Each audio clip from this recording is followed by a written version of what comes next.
buenos días, tardes o noches, según cuando nos estén viendo.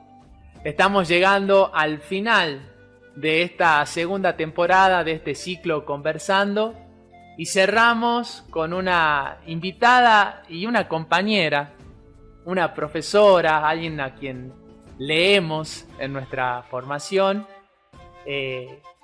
no sé si decir de lujo o popular, ¿viste? De los caminos. Así que estamos con la querida Estela Grassi. Estela, bienvenida. Hola, buenos días, o buenas tardes o buenas noches, como acabas de decir. Bueno, el gusto es mío, la verdad que me parece una excelente idea esto que están haciendo ustedes de hacer charlas con distintos colegas y subirlos. Es muy original, además es un gran gusto para mí estar en Salta, estar con ustedes, a los que conocías. Bueno, a vos no te conocía directamente, pero sí a las demás otras compañeras del colegio. Claro. Así que un gran gusto. Bueno, así como para iniciar, Estela, ¿cómo es en este tiempo que estamos viviendo volver a salir de paseo, si bien han venido también por estas cosas del 10 de diciembre y los festejos y el Día del Trabajador y la Trabajadora Social, pero bueno, también es volver a tomarse el avión, viajar a otra provincia, volver a encontrarte cara a cara con otra gente? ¿Cómo lo estás viviendo? Y ahí, digamos, tu papá, tu mamá, digamos, influyeron algo en vos o algún familiar en tus decisiones vocacionales, eran tus búsquedas, ¿cómo era eso? Mi familia es de origen italiano, las expectativas sobre las mujeres no eran que se vayan a estudiar, digamos, ¿no? Aunque ya muchas de mis compañeras sí lo hacían. Entonces, había como que luchar la posibilidad de irse y bueno, a mí se me dio esta posibilidad de la beca y era irme a estudiar lo que sea, digamos, además porque a mí me gustaba mucho estudiar. Claro. ¿Había algo ahí en vos de rebeldía o de querer, o sea, ¿qué se jugaba en ese Estela? Se jugaba a querer estudiar. Ese era el deseo, querer estudiar. Sí. Yo era, debo decirlo, la buena alumna del colegio secundario. Y bueno, me gustaba, me sigue gustando, para mí es algo que lo hice y lo hago con mucho gusto, así que no, era como perder algo, no poder hacerlo era como perder algo que para mí era muy, muy valioso. Claro. Y el nacimiento, o si tuvieses que decir, bueno, aquí nací al trabajo social, o sea, ¿dónde encontrarías vos, pondrías vos ese encuentro entre el trabajo social y vos? Si lo tuvieses que ubicar en algún lado a ese nacimiento. No sé, creo que nunca lo pensé. Era, como te digo, para mí tenía mucha importancia la capacitación, la formación. Sí, yo era muy crítica también de la enseñanza que recibía. Esta cosa que a veces la carrera... Por eso tengo siempre con los alumnos una especie de exigencia así. No necesariamente me querían los alumnos, pero porque yo sentía que si no tenemos una buena formación y si no exigimos a los trabajadores sociales lo mismo que se exige a cualquier otra carrera, bueno, debilita la carrera, digamos, ¿no? No es y entonces yo sentía que por ahí tenía diferencias, que tenía conocidos, parientes que estudiaban distintas cosas y me parecía que uno iba desnivelado, ¿no? Entonces... eso me marcó mucho en la carrera, sí. Tenía mi elección de docentes ya desde ese momento, ¿no? Según lo que se hacía. Bueno, viste que ayer Norberto estuvo ahí dándonos también ese espacio de charla, de conversación acerca de este trabajo social situado en contexto de pandemia. para sumar al debate, ¿viste? Y cosa de poner picante en la charla esta, así la vendemos después. ¿Algún punto y contrapunto en lo que Norberto ha estado desarrollando ayer? Quedaste, si te daban la palabra y decían, bueno, Estela, ¿qué opinás? ¿Algún punto, contrapunto con lo que ayer Norberto estuvo compartiéndonos y contándonos? No sé, tantas veces tenemos oportunidades en la vida de conversar, discutir, se toman varios cafés. De manera que podemos tomar 1 millón de café.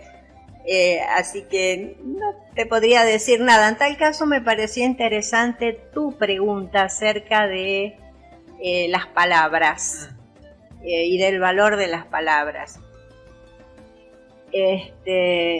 O de el sentido y la lucha por el sentido de las palabras. Me parece que eso es una cosa que hay que prestarle atención a algo que está ocurriendo importantemente en estos últimos tiempos, ¿no? No es lo mismo un gobierno, otro, y a mí me pasa que, bueno, trabajo al mismo tiempo dentro del Estado, y obviamente que no me da lo mismo quién preside el Estado, cuáles son las políticas sociales, cuáles son las políticas públicas. Y en este momento me encuentro que, bueno, con cierta tensión, ¿viste? De estar dentro del Estado y a veces sentirme en contra porque veo que tenemos una pobreza grande, o sea que hay muchas carencias. Entiendo lo de cómo nos condiciona el Fondo Monetario Internacional. De hecho, ayer todo el acto de la democracia ha puesto, ¿no? ese acto, ese tema ahí en el tapete. Pero bueno, vivo con muchas contradicciones eso, ¿viste? Y cómo hacer que mis críticas no sean tampoco antipolíticas. O viste, que una crítica no nos vuelva a gobiernos muy de corte neoliberal. O sea, ¿cómo lo vivís vos? Desde tu experiencia, ¿qué te pasa ahí? Mira, en principio yo creo una cosa, que enseño una cosa, que Estado y sociedad no hay una separación. Ajá. El Estado es simplemente una expresión institucional de la sociedad y que la política ocurre en todos esos ámbitos. Ocurre acá, ocurre en la calle, ocurre en los actos, ocurre en el Estado, en las instituciones, esa que nosotros decimos, esto es el Estado y le ponemos un límite. No, esa institución expresa, representa, es una forma de organización de la sociedad. No existe una sociedad como conjunto de individuos y aparte, o de personas o de grupos y aparte unas instituciones, no. Las instituciones expresan, representan, organizan, son la forma de la sociedad. Entonces, trabajar en instituciones públicas, ¿no? Públicas estatales, es también trabajar en un espacio de disputa política. Sí. Ese también es un lugar de disputa política, ¿no? Llega un gobierno, el gobierno no es lo mismo que el Estado, el gobierno es quien administra el Estado y lleva adelante un proyecto político, claramente. Sí. Lleva adelante un proyecto político que nunca se realiza ni puede ser según está imaginado y pensado, precisamente porque hay lucha política. Entonces, llega un gobierno y dice voy a hacer esto y hace en algún sentido lo que puede o lo que la sociedad y el resto de las luchas políticas le permiten y su capacidad de disputa política le permite hacer. Entonces, en ese sentido, bueno, llega un gobierno, encuentra una estructura, encuentra una burocracia estatal, una burocracia en el buen sentido, digo, lo que está armado y ya instituido del Estado, porque no es una tabla rasa lo que se encuentra ahí. Hay gente, hay profesionales, hay empleados, hay trabajadores, hay intereses de los grupos que hay, de los trabajadores que están ahí adentro, digamos, hay de todo. Y por lo tanto la disputa continúa. Sí. Y tu lugar ahí es un lugar también de, por supuesto, de contradicciones, porque ahí vos tenés dos cosas. Es un lugar donde pretendés realizar cierto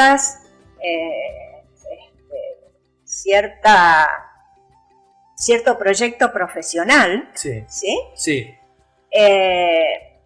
En el contexto de un proyecto político que puede ser o no coincidente con ese proyecto profesional. Claro, ¿no? sí. Entonces, eso crea conflictos, pero además es tu lugar de empleo. O sea, nadie puede perder el empleo y decir, bueno, doy un portazo y me voy. Sí, alguna gente podrá, pero en general no, digamos, ¿no? Estás también defendiendo tu lugar de trabajo, sí. tu empleo. Entonces, claro, pero esas tensiones hacen a la naturaleza del Estado. Algunas veces toca que encontramos mejores posibilidades de llevar adelante ese proyecto profesional que imaginamos, que suponemos que es el mejor proyecto profesional, que nunca es un proyecto técnico, ¿no? Digo, un proyecto profesional es también una concepción acerca de la profesión, la vida social, los sujetos con los que se trabaja, Sí. o los que creemos que son esos sujetos, etc. Entonces, bueno, hay momentos en que esos proyectos pueden ser más viables, momentos en que por ahí no son viables, claro, o se tensan, o no tenés los recursos, o simplemente en la disputa tenés que hacer otra cosa. Claro, ¿no? sí. Es así, digamos, es parte de la vida política. Sí. Y esta cosa de la micropolítica y la macropolítica también, que ayer Norberto lo traía, ¿no? O sea, como que a veces, bueno, lo macro es difícil, hay cosas estructurales que desde el trabajo social como disciplina no vas a cambiar, por más que uno tenga todo el sueño, ¿no? Ajá. Y quedan esos pequeños espacios. Absolutamente. Nunca ningún proyecto, ninguna... ¿cómo expresarlo mejor? Nadie que venga con una idea de acá hago esto porque técnicamente tengo el Excel para hacerlo, ¿no? El famoso Excel, eso no existe. Y no existe porque lo que tenés, lo que hay, son personas, son sujetos que piensan, que hacen, que toman decisiones, por pequeñas que sean, que se resisten, ¿no? Sí. Que ponen en marcha estrategias en el bueno y en el mal sentido, porque el más justo de los proyectos políticos se encuentra también con los mismos problemas, sí. ¿no? Ejemplos, la ley del divorcio legal y gratuito, ¿no? Es producto de la disputa, la lucha social por lograr que todo el mundo tenga acceso a tomar decisiones acerca de su cuerpo. Sí. Y digo explícitamente todo el mundo porque eso ha ocurrido siempre, solo que la diferencia era tener plata o no tenerla. ¿Sí? Bueno, entonces la ley unifica eso. Está la ley, fue un logro. Ahora, ¿estamos seguros de que se realiza con las facilidades que eso debería tener? No, acaban vieron a 2 médicos que le practicaron un aborto a una niña violada, llevados a la justicia, aún cuando la ley estaba funcionando. Exacto. Bueno, eso pasa siempre. Eso pasa siempre. ¿Sabes que una de las tensiones o de las temáticas o de las problemáticas que estamos viendo como colectivo acá en Salta, de lo que sale mucho en las charlas entre colegas, tiene que ver con estos, que te las tiro como conceptos o como palabras que están en tensión, precarización laboral, viste, como que eso es una problemática fuerte que sale mucho acá en el colectivo salteño, viste, las condiciones de trabajo de los colegas, viste, como a veces contratos, locaciones de servicio, por 3 meses, bueno, todo lo que imagino que sabes de ese mundo de la precarización laboral. Reconocimiento como otra gran categoría en problemática, ¿viste? Reconocimiento, si nos reconocen en salud, si, ¿viste? Cuando comenzó la pandemia era somos esenciales o no somos esenciales, ¿viste? Como que se nombraban ciertas profesiones y entonces hay algo de eso que también se produce, se reproduce acá en Salta. Y por último, el tema de la participación. Viste que ayer, qué sé yo, a las 4:30 nos teníamos que juntar, eran las 4:30 y vos decías, che, ¿dónde están? ¿No? O sea, como que hay algo de la parte. De hecho, nosotros, ponerle como colectivo, tuvimos que hacer una asamblea extraordinaria porque había elecciones y no hubo listas, no se presentaron listas. Entonces Nati y Sofi, bueno, tienen que, con todo el equipo, digamos, tienen que estar un tiempo más, y eso, viste, como que a mí me llamó la atención. Entonces, nada, veo estas 3 temáticas así: precarización laboral, reconocimiento y participación, y no sé si hay algo de eso que vos estás viendo en el colectivo, si hay algo que estás viendo como desafíos para el trabajo social, o si de estas cosas que te digo nos podés acercar algo. Creo que no demasiado, en el sentido de que el tema del reconocimiento, un tema medio donde yo me muevo, digamos, en Buenos Aires, en la universidad. Ha habido, desde que yo comencé a ser docente en la universidad hasta ahora, me parece un cambio sustancial. Sí me acuerdo que en algún momento este reclamo por el reconocimiento era somos las pobres que no nos quieren, claro, nos reconocen. Y eso también depende del lugar que se gana. Claro. ¿Sí? Y ese lugar que se gana tuvo que ver con hacer cosas, con saber, con aprender, con discutirle a otro de igual a igual, con tener herramientas con qué hacerlo, claro, ¿no? Entonces, eso me parece que ha habido, en lo que yo conozco, un cambio muy importante, digamos, ¿no? Si yo miro lo que pasa en la facultad, bueno. Claro, porque viste que hay como cierto riesgo de poner el reconocimiento como un gesto mendigante hacia el otro, o sea, che, reconoceme, o sea, claro, a mí me parece como medio peligroso, o sea, es como, no sé, muy cerca de un lugar de víctima, me reconocen, me parece que como que tiene ciertos riesgos, ¿no? Sí, yo comparto contigo eso. Y sí, siempre me pareció que bueno, que el reconocimiento era parte de ocupar lugares, y esos lugares se ocupan según las condiciones que esos lugares requieren, digamos, ¿no? Sí. Entonces, el tema de la precariedad laboral es un tema general. Es un tema general, no es un tema de la profesión, no, es que totalmente. No sabemos para dónde irá. Hace mucho que el mundo del trabajo cambió. Vos tenés ahí ese librito. Acá está. Cambió. Hace mucho tiempo. Y no acá, no solamente acá, digamos, ¿no? Entonces habrá que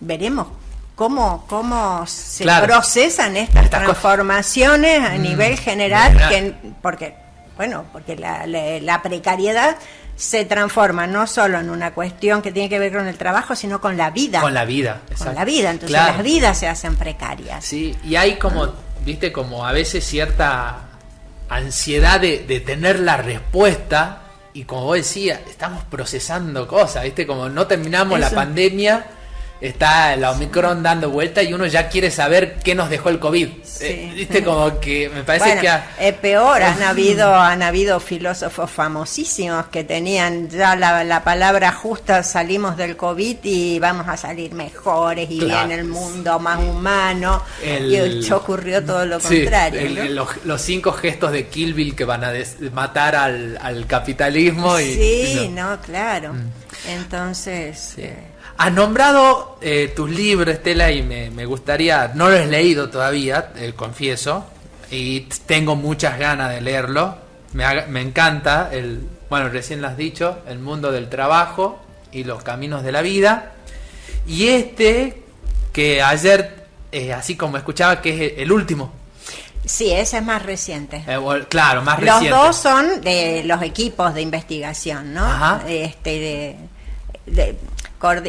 Acá lo coordinamos con Claudia Danani, dirigíamos en ese momento las dos el equipo, y acá lo coordinamos con Susana Gince, sí, que fue un proyecto que teníamos en conjunto del equipo nuestro, con equipos con equipos nuestros del Instituto Gino Germani de las Facultades Sociales, sí, con equipos de la Universidad de General Sarmiento.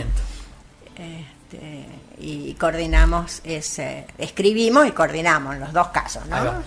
Se llama Tramas de la desigualdad, las políticas y el bienestar en disputa. ¿Qué viaje nos invitan a hacer en este libro? Viste que tenemos la biblioteca. Sí. Vamos a decir a los colegas y a las colegas que vengan, ¿qué viaje nos estás invitando a atravesar? Tenemos, este libro reúne una cantidad de trabajos que hechos por el equipo, y a su vez líneas de investigación de los distintos autores, autoras, autoras somos más que los sí, varones que están acá, pero bueno. Entonces, ¿cómo nos fuimos aproximando?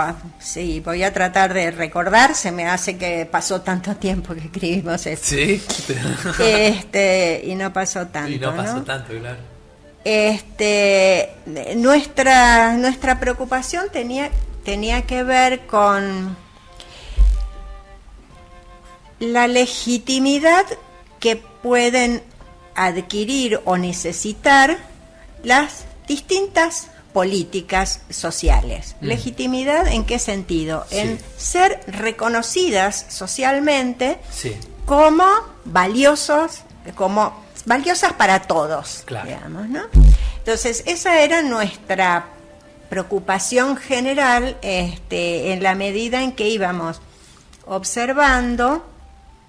Ya estoy reconstruyendo más de memoria, que en el libro está mejor escrito, que íbamos observando que aquellas intervenciones que en algún sentido ampliaban, podemos decirlo ahora con el término anterior, ampliaban la ciudadanía, es claro, decir, incorporaban con las mismas condiciones o parecidas condiciones, expectativas, derechos de acceso, qué sé yo, a más sí, población. Sí. No hablo de igualdad, digo incorporaba la igualdad, otro problema que pero generaba generaba como aún para los pares, sí, como fulano le dan y no necesita, no, estas sí, inquinas, sí. Y sin embargo, no hay crítica, o no está puesto la crítica, ahí sí, en la enorme desigualdad, es decir, en donde la riqueza está realmente concentrada, donde hay como que los privilegios se aceptan. Claro. Entonces esas eran nuestras preguntas, digamos, y con eso fuimos así, tramando esto para ir descubriendo estas tramas de desigualdad que entonces no son solo de desigualdades materiales, sino de reconocimiento del otro. Cómo opera la desigualdad más allá de lo material de la desigualdad, digamos, ¿no? Ahí va. Bueno, metiéndote con todo este tema que ha salido del impuesto a las grandes fortunas, esas cosas que vos decís como frases peyorativas, planero, la Argentina trabaja, viste, como, bueno, todo eso que se pone en duda. Claro, si uno compara lo que son los, llamémosle, gastos o los presupuestos o lo que se invierte en política social, en planes sociales, qué sé yo, con lo que son subsidios, beneficios diversos que no aparecen como tal, pero que son subsidios, posibilidades de reproducir riqueza personal, etcétera, al gran capital, no es incomparable, la dimensión es... Y nos quejamos de esto. Pero sin embargo se observa esto. Exacto. Lo otro está naturalizado, incorporado, no tiene un nombre, es decir, no tiene un nombre, plan para tal cosa, ¿no? Para tal corporación. Exactamente, no tiene un nombre, entonces esto pasa como... Bueno, la dinámica del mercado, pero en esa dinámica del mercado y de todo, digamos, ¿no? Claro. Hay el consumo más básico y hasta estas estrategias de acumulación que ha hecho que en el mundo, en las últimas décadas, y lo peor aún, con la pandemia, esa desigualdad creciera de una manera tan extraordinaria como que la riqueza del mundo se concentre en un 1% de la población mundial en comparación con el resto, digamos, y con necesidades muy, muy, muy básicas que no pueden satisfacerse. Ahí va. ¿Y qué tal el trabajo de coordinar o de organizar un libro? O sea, ¿cómo es esa trastienda? Lleva su tiempo. Lleva su tiempo, pero... A veces nos decís, ¿lo hubiese escrito sola? ¿O cómo se juega eso? Son cosas distintas, porque de todas maneras hay partes que escribimos solos. Cada uno escribió su parte.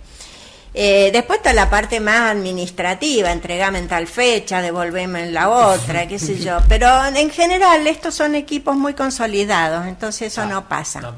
Y en verdad uno puede decir es un libro colectivo. Ahí va. Desde buscar la editorial hasta discutir el contenido de los artículos. Cada artículo se trabaja, se presenta en una reunión, se discute, se analiza, agregale esto, sacale esto otro, entre el equipo, y bueno, te puedo afirmar con toda certeza que hay trabajos muy buenos y hay unas gentes, además muy jóvenes, del equipo que se formaron con nosotros y que a los que queremos muchísimo. Ahí va. Porque son muy buenas trabajando, muy trabajadoras, digamos, ¿no? Además de inteligentes y trabajadores. Pero como somos más mujeres, tiendo a hablar en femenino que corresponde, pero estamos abarcando a todos. Está bien. Bueno, estamos acá cerrando nuestra segunda temporada con Estela en este ciclo que hemos dado a llamar Conversando. ¿Sabés que quiero tomar algo que has dejado como separado recién con un gesto de tu mano, el tema de esta categoría de la igualdad? Como que me intriga saber qué es lo que estás pensando, qué es lo que estás ahí como recreando con este término, con esta categoría. No, es que a veces también creo que se toma la cuestión de la igualdad medio como sentido común, como si todos sabemos que ser iguales, digamos. Y quizás podríamos ser un poco menos pretenciosos y pensar en que mientras, digamos que a ver, hay cuestiones de la desigualdad que tienen que ver con de la igualdad, digamos, que aluden a la condición del sujeto humano, ¿no? Está el tema de la igualdad, fraternidad, libertad, igualdad, fraternidad, ¿no? Somos todos iguales por ser humanos, digamos, tenemos los mismos derechos. Pero resulta que en la estructura del funcionamiento económico eso no ocurre por la simple razón de que ocupamos lugares diferentes en la producción. Claro. En el sentido de que quien no puede decidir acerca de cómo va a ser cómo es y cómo va a ser su proyecto de vida, no tiene las mismas. No es igual a quien decide sobre la vida de uno cuando toma decisiones económicas, por ejemplo, ¿no es cierto? Sí. Entonces, y eso tiene que ver con esta relación estructural, como explicamos en algún otro lugar, en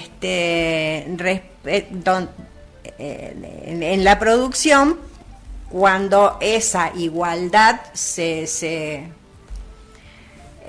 limita, digamos, o se transforma en la producción o en el régimen de producción. ¿Por qué? Porque quien depende no tiene más que su trabajo, sea cual sea, es dependiente de quien decide acerca de qué trabajo se necesita. Claro. No de quién en términos personales, sino del funcionamiento de la producción, porque si no se pone el ojo en fulano, mengano, y no es el caso, digamos, es la estructura de funcionamiento del capitalismo. Es así, digamos, las decisiones ocurren en una trama y en una red sobre la cual no tenemos ninguna incidencia. Claro. Y los distintos partícipes de esa red tienen distinta incidencia. Hay algunos que pueden tomar esas decisiones y otros no, digamos, le pasa a los pequeños productores, por ejemplo, ¿no? Las pymes respecto de las grandes corporaciones. Sí. Entonces, son lugares desiguales en ese lugar. Uh-huh. Entonces, por eso digo que cuando la igualdad, la idea de igualdad ahí tiene unos contenidos muy concretos. Claro. Después están estas otras cosas de la desigualdad, estas otras cosas que hablábamos recién, del reconocimiento de otros como sujetos humanos. Uno de los términos que recién has mencionado, y yo me quedo pensando esto de la ampliación de la ciudadanía o la ampliación de los mundos, y yo lo pongo en tensión con la categoría de inclusión. ¿Qué me pasa, no? A veces percibo que en el afán de voy a incluir a este que está ahí, a veces, me hago la pregunta hasta qué punto no hay como dejos de colonialismo y de conquista de ese otro a cierto mundo, ¿viste? Que obvio, uno dice, bueno, lo voy a incluir porque en este mundo estamos bien y se merece y tiene derecho a todo esto, pero como que a veces en ese proceso de inclusión, bueno, tiene que llenar formularios, tiene que certificar pobreza, tiene que cumplir un montón de requisitos, ¿viste? Como para que encuadre dentro de esto que yo lo estoy incluyendo. Entonces a veces, y cuando vos decías ampliación, para mí es diferente, ¿viste? Porque bueno, no es que yo te incluyo y vení para acá, sino que yo corro los límites, amplío para que aquello que está ahí siga estando ahí, pero que esto sea más grande, ¿no? O sea, no sé si llego a ser claro con cosas que me pasan, pero ¿cómo lo ves? ¿Cómo lo vivís? Sí. ¿Cómo? Sí, absolutamente claro. Yo tengo también un problema con el término inclusión, porque son de esas cosas que además se transforman en, qué sé yo, en cliché. Todo el mundo dice la inclusión. Bueno, ¿qué estamos diciendo con eso? Y sí, yo creo con vos que las políticas, más allá o lo que se hace, más allá del término que se le ponga,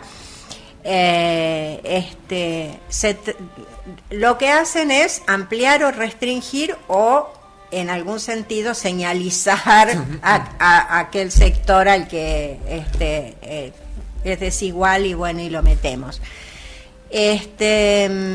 Ampliar quiere decir, por ejemplo, una cosa tan sencilla como que el